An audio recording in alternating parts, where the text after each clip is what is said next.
नमस्कार दोस्तों, स्वागत है आपका आपके अपने YouTube channel government job preparation पर। दोस्तों यहाँ के वीडियो में हम बात करने वाले हैं आज की कुछ महत्वपूर्ण खबरों के बारे में। दोस्तों यहाँ पर पहली खबर निकल कर आ रही है टीजीटी पीजीटी परीक्षा को लेकर। दोस्तों जैसा कि आप सभी लोगों को पता है कि टीजीटी पीजीटी परीक्षा को लेकर काफ़ी ज़्यादा यहाँ पर बवाल देखने को मिला। जिला स्तर पर परीक्षा को आयोजन कराकर विद्यार्थियों ने बहुत ज़्यादा विरोध किया, लेकिन यहाँ पर विद्यार्थियों को निराशा ही हाथ में लगी है। इसके बारे में यहाँ पर आयोग की तरफ से कोई भी फैसला यहाँ पर नहीं लिया गया। जैसा कि मैंने बताया भी था आपको कि यहाँ पर युवा छात्र मोर्चा की तरफ से काफ़ी ज़्यादा यहाँ पर असहमति जताई गई थी परीक्षा को जिला स्तर पर कराए जाने को लेकर, और उसके द्वारा यहाँ पर कुछ सुझाव दिए गए थे कि अगर परीक्षा यहाँ पर जिला स्तर पर कराई भी जाती है तो कुछ इस तरह से परीक्षा कराई जानी चाहिए। यानी कि उसके सुझाव देने का जो मुख्य उद्देश्य था वो ये था कि परीक्षा को पूरी तरह से पारदर्शी कराए जाने के लिए जितने भी प्रयास हो सकते हैं वो सारे के सारे प्रयास किया जाए ताकि परीक्षा को पारदर्शी तरीके से कराया जा सके। तो दोस्तों यहाँ पर माध्यमिक शिक्षा बोर्ड की तरफ से यहाँ पर एक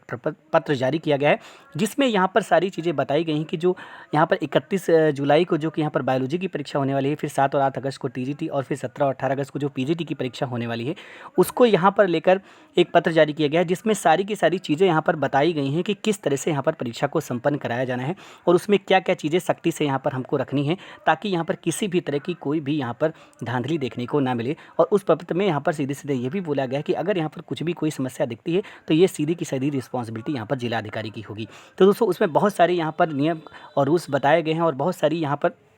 सुझाव दिए गए, बहुत सारे तरीके से परीक्षा को कराए जाने की यहाँ पर बात की जा रही है। उस पत्र में इस तरीके से यहाँ पर की जा रही है कि यहाँ पर बताया जा रहा है, उनका कहना है उस पत्र से ऐसा जाहिर होता है कि यहाँ पर जो आयोग है वो उस परीक्षा को पूरी तरह से पारदर्शी तरीके से कराने के लिए यहाँ पर प्रतिबद्ध है और वो पूरी कोशिश यही कर रहा है यहाँ की भी परीक्षा पूरी तरह से यहाँ पर पारदर्शी तरीके से कराई जाए। तो बाकी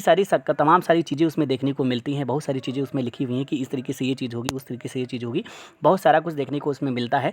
और उन सभी का जो मेन उद्देश्य यही है, यहाँ पर अगर देखा जाए तो उस पत्र का जो मेन उद्देश्य यही देखने को मिलता है कि जो आयोग है वो पूरी तरह से परीक्षा को बहुत ही पारदर्शी तरीके से कराने की पूरी कोशिश कर रहा है और वो यहाँ पर अपनी कोशिश बहुत ही ज़्यादा अच्छे तरीके से करना चाहता है कि किसी भी तरह का यहाँ पर परीक्षा में कोई भी धांधली देखने को ना मिले। तो दोस्तों यहाँ पर ये सारी चीज़ें यहाँ पर देखने को मिलती है। अब दोस्तों यहाँ पर अगर हम बात कर लेते हैं कि यहाँ पर परीक्षा जो हमारी है जिसमें जो तदर्थ शिक्षक कितने तदर्थ शिक्षक यहाँ पर अप्लाई कर रहे हैं तो उनकी संख्या के बारे में तो हालांकि अभी आयोग के द्वारा इससे कोई सूचना नहीं दी गई है, लेकिन जल्द ही 2-3 दिनों में इसकी सूचना देखने को मिल सकती है। और जितने तदर्थ शिक्षक यहाँ पर इसके लिए अप्लाई किए होंगे उतनी ही भर्तियाँ यहाँ पर इसमें जुड़कर टोटल यहाँ पर भर्ती की जाएगी। अब दोस्तों यहाँ पर मैं बता दूँ कि जो तदर्थ शिक्षकों की संख्या की बात करते हैं तो जितने भी अगर तदर्थ शिक्षक यहाँ पर हमारे स्टेट में हैं वो सारे के सारे तदर्थ शिक्षकों ने इसमें अप्लाई नहीं किया है, उसमें 40 से 50% ही तदर्थ शिक्षकों ने इसमें अप्लाई किया है। और दोस्तों यहाँ पर अब चूँकि 40 से 50% अगर तदर्थ शिक्षकों ने अप्लाई किया है तो उतनी ही सीटें इसमें यहाँ पर जुड़ेंगी। और अगर हम यहाँ पर बात करते हैं कि बाकी बची हुई